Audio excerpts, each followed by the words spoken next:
My name is James Grimsley. I work in customer experience and I'm an ATRT Dad. It really started out with, once we got the diagnosis, it was just, the very first moment we watched him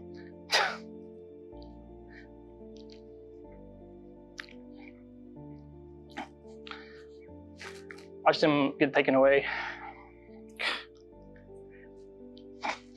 Even in the video I took that day, we watched him get taken away in the helicopter because they wanted to do surgery immediately.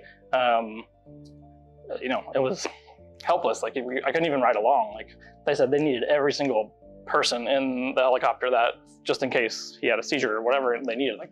Like immediately we knew that it was just beyond serious, like something that we couldn't even fathom at that moment. And it got better for a minute because they did the surgery, they got it all, the whole tumor out. And we were, they weren't sure what it was. They're like, we got it all, we're good. Like, we'll send it off to pathology and we'll see what happens. So September 11th, 2018, the oncologist finally called us and said, we need you to come in. And, we had the results back. So she didn't tell us anything over the phone, so that, we almost knew immediately it wasn't going to be good. So she shared with us that it was, that it was ATRT.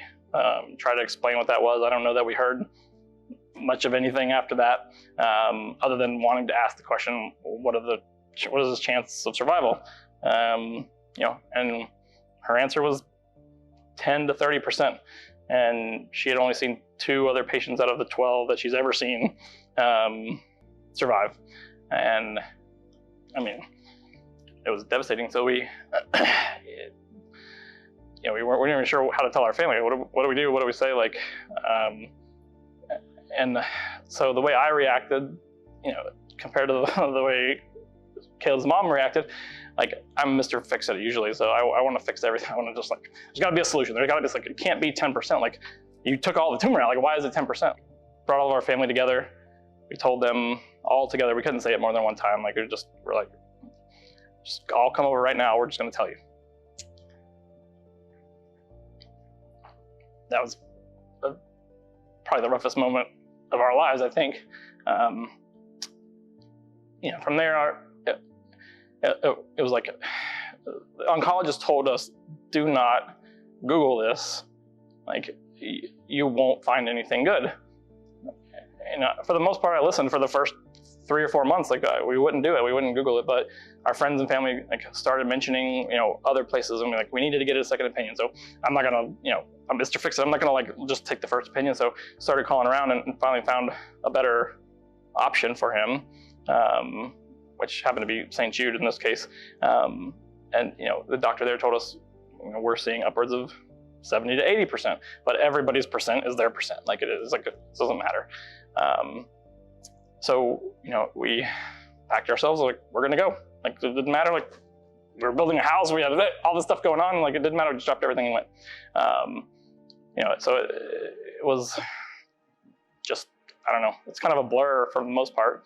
Caleb's he's cancer-free. He's from the moment they got all the tumor out, he's been no evidence of disease, but he still had to go through all the chemo, all the radiation.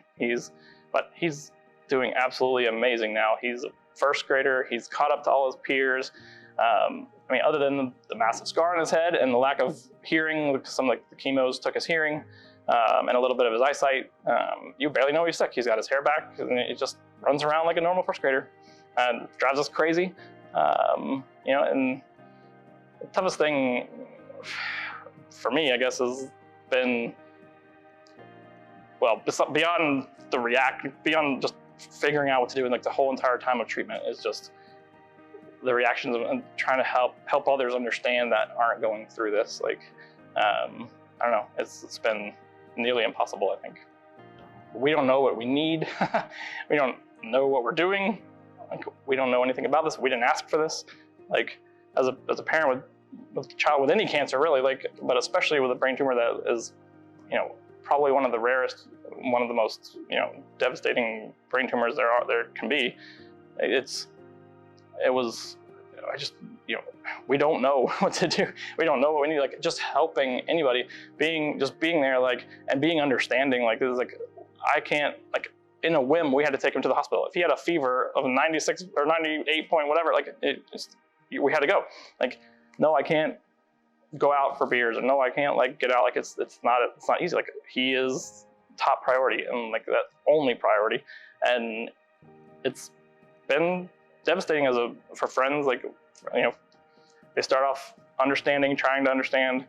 Slowly it just wanes off, and then get tired of hearing about it, and then they just kind of disappear. And that's hard. It's when you need the support the most, like it helps at the beginning, but then this is a long journey. So if anybody's helping someone, like stay with them, like help them, stick it out. It will be somewhat over, it'll never be over, but like there is an end at some point, and like they need the support at some point, like, and they will need you there, like just stick with them. So why raising awareness, like to childhood cancer in general, is like deeper into us now. Like we came back from his treatment, and like that is what we do. Like we live and breathe that. Like just knowing, in this case, what St. Jude or any hospital is doing for these families, like support for the entire family. It's not just the $5 million bill that Caleb's treatment has added up to, and literally it just crossed $5 million, like just for his treatment. So like, but the families need the help too. So like raising awareness to what people can do for them, not just asking for your money, but like what can you do to help a childhood cancer survivor? What can you do with their family? Like all those things, like, it matters. St. Jude in this case like helped us through as a family. Like we had to take Tyler, our other son, out of school, like just like that, moved to Memphis, put him in another school, find a place to live, like, and they helped with all that. And then if we can bring awareness to that, like having people understand what support and how long it takes is just a huge thing for us. What I would tell a dad at the beginning of this, like, you can't fix it.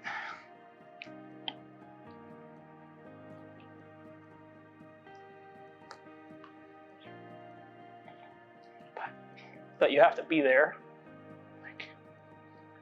Like don't check out.